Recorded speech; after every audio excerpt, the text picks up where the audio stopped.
really. Yo mga par, kamusta? Ang pagsama ni Manny Pacquiao. Pero bagong lahat mga idol, suportahan nyo naman ang ating channel. Maraming salamat po.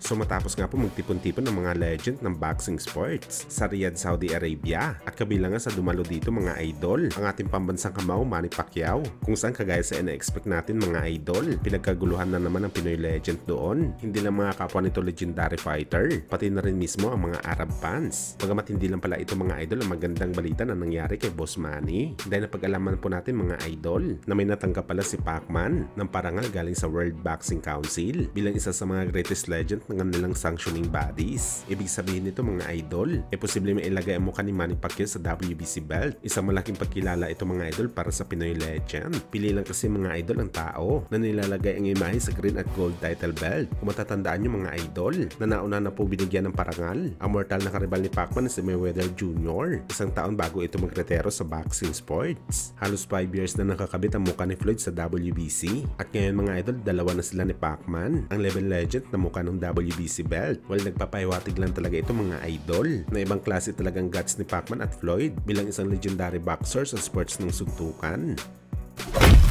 Sa kabilang banda naman mga idol, matapos nga po ang controversial na pagkatalo ng dating UFC heavyweight champion na si Francis Ngannou sa kamay ng WBC champion na si Tyson Fury, kung saan kahit talo man, marami kaagad ang gustong labanan si Ngannou. Una na nga mga idol sa nagbigay ng interes sa laban, ang dating WBC heavyweight champion Deontay Wilder. Sa katunayan nito mga idol, isang araw bago ang controversial na laban ni Ngannou, nagpadala kaagad ng offer ang kampo ni Wilder sa kanya. At ayon pa nga sa mga batikang boxing insider, nag-uumpisa na daw na usap ang magkabilang kampo para sa kanilang potensyal na laban, kung saan mga idol hindi lang po si Wilder ang nagkaka-interes kay Ngannou, pati na rin ang dating unified champion si Anthony Joshua. Bagamat sa ating opinion naman mga idol, sakali magtuos talaga si AJ at Ngannou sa bakbakan, may kalalagyan talaga ang British fighter sa UFC champion. Kahit baguhan pa lang kasi si Ngannou na boxer, makikita mo talaga mga idol sa kanya na isa itong mabagsik na fighter. Bukod sa power punching nito, na siya ang nagpahiya kay Fury nang pinabagsak niya ito sa bakbakan,